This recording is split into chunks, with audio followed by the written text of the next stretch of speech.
할렐루야. 하루를 시작하는 성도들께 하나님의 은혜와 평강의 축복이 함께 하시길 기도합니다. 오늘 우리의 삶을 인도하실 주의 은혜를 기대하며 주시는 말씀 앞에 하나님을 향한 소망의 복음을 붙드시는 성도님들 되시기 바랍니다. 5월 26일 말씀으로 여는 아침 시작하겠습니다. 오늘 우리에게 주신 하나님의 말씀 출애굽기 22장 1절에서 15절 말씀입니다. 사람이 소나 양을 도둑질하여 잡거나 팔면 그는 소 한 마리에 소 5마리로 갚고 양 한 마리에 양 4마리로 갚을지니라. 도둑이 뚫고 들어오는 것을 보고 그를 쳐 죽이면 피 흘린 죄가 없으나 해 돋은 후에는 피 흘린 죄가 있으리라. 도둑은 반드시 배상할 것이나 배상할 것이 없으면 그 몸을 팔아 그 도둑질한 것을 배상할 것이요 도둑질한 것이 살아있는 그의 손에 있으면 소나 낙이나 양을 막론하고 갑절을 배상할지니라. 사람이 밭에서나 포도원에서 짐승을 먹이다가 자기의 짐승을 놓아 남의 밭에서 먹게 하면 자기 밭에 가장 좋은 것과 자기 포도원에 가장 좋은 것으로 배상할지니라. 불이 나서 가시나무에 댕겨 낯가리거나 거두지 못한 곡식이나 밭을 태우면 불 놓은 자가 반드시 배상할지니라. 사람이 돈이나 물품을 이웃에게 맡겨 지키게 하였다가 그 이웃집에서 도둑을 맞았는데 그 도둑이 잡히면 갑절을 배상할 것이요 도둑이 잡히지 아니하면 그 집주인이 재판장 앞에 가서 자기가 그 이웃의 물품에 손댄 여부의 조사를 받을 것이며 어떤 잃은 물건 즉 소나 낙이나 양이나 의복이나 또는 다른 잃은 물건에 대하여 어떤 사람이 이르기를 이것이 그것이라 하면 양편이 재판장 앞에 나아갈 것이요 재판장이 죄 있다고 하는 자가 그 상대편에게 갑절을 배상할지니라.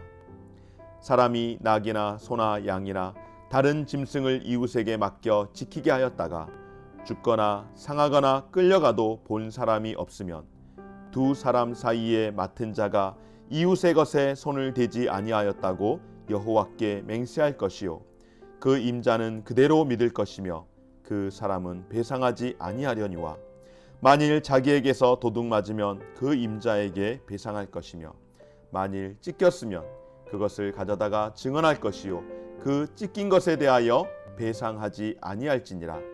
만일 이웃에게 빌려온 것이 그 임자가 함께 있지 아니할 때에 상하거나 죽으면 반드시 배상하려니와 그 임자가 그것과 함께 있었으면 배상하지 아니할지니라. 만일 새낸 것이면 새로 족하니라. 아멘. 근로자가 업무 중 사고를 당하게 되면 중대한 피해와 후유증을 겪게 됩니다. 그래서 근로자가 업무 중 사고를 당하게 되면 최대한 산업재해로 피해 보상을 받을 수 있도록 우리나라는 법으로 그것을 명시하고 있습니다. 그럼에도 불구하고 안타까운 것은 근로자와 사업주의 입장차로 인하여서 이런 문제로 법정 다툼을 할 때가 있습니다. 산업재해가 그렇게 생각처럼 빨리 혹은 제대로 입증되지 않음으로 인하여서 많은 어려움을 겪게 되는 것을 보게 됩니다. 성도들 가운데도 이런 일로 어려워하며 기도 요청할 때에 참으로 마음이 많이 무거웠던 때가 있었습니다. 여러분, 하나님의 배상법은 상식과 예의에 관한 교훈이라고 해도 무방합니다. 오늘 만일 무엇 하면으로 시작하는 조항을 계속해서 열거한 것은 우리가 자유를 부여받은 존재이면서 동시에 언제든 하나님 앞에 방종할 수 있는 존재임을 일깨워주는 말씀이기도 합니다. 오늘 본문의 말씀은 고의적인 죄의 경우에 책임이 가중되는 것과 상황에 따른 책임 소재에 관하여 말씀을 하고 있습니다. 사랑하는 여러분, 성도는 상대방에게 끼친 손해에 대하여 반드시 책임을 져야 합니다. 오늘 본문의 말씀은 손해가 발생했을 때의 배상법을 다루고 있습니다.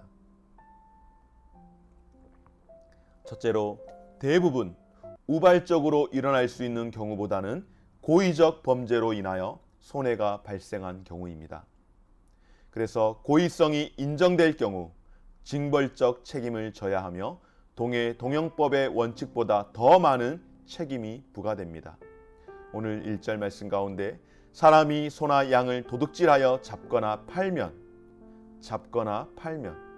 그는 소 한 마리에 소 5마리로 갚고 양 한 마리에 양 4마리로 갚을지니라. 4절 말씀에 도둑질한 것이 살아 그의 손에 있으면 소나 낙이나 양을 막론하고 갑절을 배상할지니라. 그러니까 훔친 것을 소유하고 있는 경우에는 2배로 배상하는 것이 원칙이지만 도둑질한 재물을 죽이거나 다른 곳에 팔아버렸을 경우에는 더 큰 책임을 물도록 하는 것입니다. 또한 집에 도둑이 침입했을 때 침입한 도둑을 죽인 경우에는 그 시간이 밤인지 낮인지에 따라 처벌을 달리 했습니다. 도둑이 뚫고 들어오는 것을 보고 그를 쳐 죽이면 피 흘린 죄가 없으나 해 돋은 후에는 피 흘린 죄가 있으리라. 이것은 주인이 상황을 파악할 수 있었는지에 따라 처벌을 달리함으로써 도둑이라도 그 생명이 중요하기 때문에 불가피한 정당방위였는지 아니면 이미 도둑이 자수를 했다거나 위험한 상황으로 정당방위라고 할 만한 상황이 아님에도 불구하고 나의 불편한 감정으로 도둑을 의지적으로 죽였을 경우에는 그 상황에 따라 처벌을 달리하도록 한 것입니다. 또한 자신의 짐승을 제대로 관리하지 못하여 남의 밭이나 포도원에 피해를 입혔을 경우에는 동형법의 원칙을 따라 적절히 배상토록 한 말씀입니다. 오늘 2번째는 상황에 따른 책임 소재를 묻도록 하고 있습니다. 다른 사람의 물건이나 가축을 맡으면 그에 따른 책임을 져야 하는 것입니다. 그러나 그가 훔치지 않았거나 불가항력적인 상황 때문에 손해가 발생한 경우에도 책임을 져야 하는 것은 아닙니다. 훔친 자 혹은 기타 책임 있는 자가 배상하도록 한 것입니다. 사람이 돈이나 물품을 이웃에게 맡겨 지키게 하였다가 그 이웃집에서 도둑 맞았는데 그 도둑이 잡히면 갑절을 배상할 것이요 도둑이 잡히지 아니하면 그 집주인이 재판장 앞에 가서 자기가 그 이웃의 물품에 손댄 여부를 조사받을 것이며 사람이 낙이나 소나 양이나 다른 짐승을 이웃에게 맡겨 지키게 하였다가 죽거나 상하거나 끌려가도 본 사람이 없으면 2 사람 사이에 맡은 자가 이웃의 것에 손을 대지 아니하였다고 여호와께 맹세할 것이요 그 임자는 그대로 믿을 것이며 그 사람은 배상하지 아니하려니와 만일 자기에게서 도둑 맞았으면 그 임자에게서 배상할 것이며. 바로 맡은 사람이 자신의 무죄에 대해 하나님께 맹세하면 맡긴 사람은 그것을 받아들여야 합니다. 그러나 맡은 사람에게 책임이 있다면 그가 마땅히 책임을 져야 하고 자기 과실이 아니라는 증거를 대면 책임을 면할 수 있도록 한 것입니다. 뿐만 아니라 이웃에게서 빌린 물건의 손실에 대한 책임도 원래 주인의 현장 참석 여부에 따라 달라지도록 한 것은 율법은 합리적 판단을 따라서 하나님의 말씀으로 근거하여서 하나님의 법에 따라 그렇게 판단하도록 했던 것입니다. 사랑하는 여러분, 국제정의 선교회 설립자인 게리 호거는 정의에 대하여 이렇게 이야기합니다. 사람들 사이의 힘과 권위가 하나님의 뛰어난 도덕성의 기준에 일치하게 사용될 때 땅 위의 정의가 이루어진다. 다시 한번 말씀드립니다. 사람들 사이의 힘과 권위가 하나님의 뛰어난 도덕성의 기준에 일치하게 될 때, 그러니까 사람들 사이에 사용되어지는 그 힘과 권위가 하나님께서 말씀하시는 그 기준과 일치하게 사용되어질 때에 땅 위에서 정의가 이루어진다라고 하는 것입니다. 그렇지 않게 되면 여러분, 무엇이 이루어지는 걸까요? 정의가 결코 이루어지지 않겠죠. 정의가 이루어지는 것이 아니라 불의가 이 땅에서 판치게 되어지는 것입니다. 그래서 팀 켈러 목사님은 정의는 약자를 돌보는 것이라고 이야기를 했습니다. 바로 정의가 힘의 올바른 사용이라면 불의함은 힘이 오용되는 것입니다. 그러므로 정의에 대한 판단은 바로 정의 그 자체이신, 공의 그 자체이신 하나님을 바라보는 것으로부터 시작되어야 할 줄 믿습니다. 또한 정의에 대한 추구는 하나님에 대한 열망으로부터 시작되어야 할 줄 믿습니다. 사랑하는 여러분, 하나님 나라의 백성은 상식과 배려를 늘 염두에 두고 거룩한 삶을 이루는 데 힘써야 하는 줄 믿고, 우리에게 시시비비를 가릴 만한 일이 있을 때 언제나 하나님의 말씀은 어떻게 말씀하시는지 합리적인 판단에 근거하여 살아갈 수 있는 저와 여러분들, 하나님의 법, 말씀은 무엇이라고 하시는지를 늘 유념할 수 있는 저와 여러분의 삶이 되어지시기를 주의 이름으로 축원합니다. 또한 예수님께서는 이 동해동영법을 신약에서 재해석하실 때에 어떻게 말씀하셨습니까? 내 오른뺨을 치거든 왼뺨도 돌려대고 속옷을 가지고자 하는 자에게 겉옷까지 가지게 하며 억지로 오리를 가게 하거든 그 사람과 심리를 동행하고 구하는 자에게 주며 꾸고자 하는 자에게 거절하지 말라고 말씀하십니다. 저와 여러분들, 오늘 우리 주 예수 그리스도께서 주신 이 말씀 기억하며 선을 행하되 끝까지 책임 있는 그리스도인으로서 삶을 살아갈 수 있는 저와 여러분의 삶이 되어지시기를 주의 이름으로 축원합니다. 좋으신 하나님, 감사드립니다.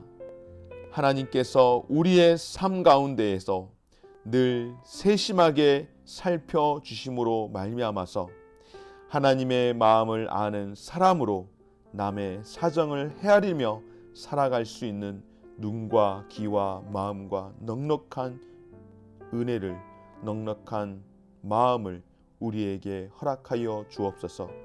특별히 우리의 실수로 인하여서, 때로는 우리의 욕심으로 인하여서 이웃에게 피해를 입히거나 이웃의 것을 탐하는 일이 있었다면 하나님 앞에 즉시 엎드려 회개하시고, 또한 이웃에게 진정성을 가지고 또한 용서를 구할 수 있는 믿음의 용기를 허락하여 주시옵소서.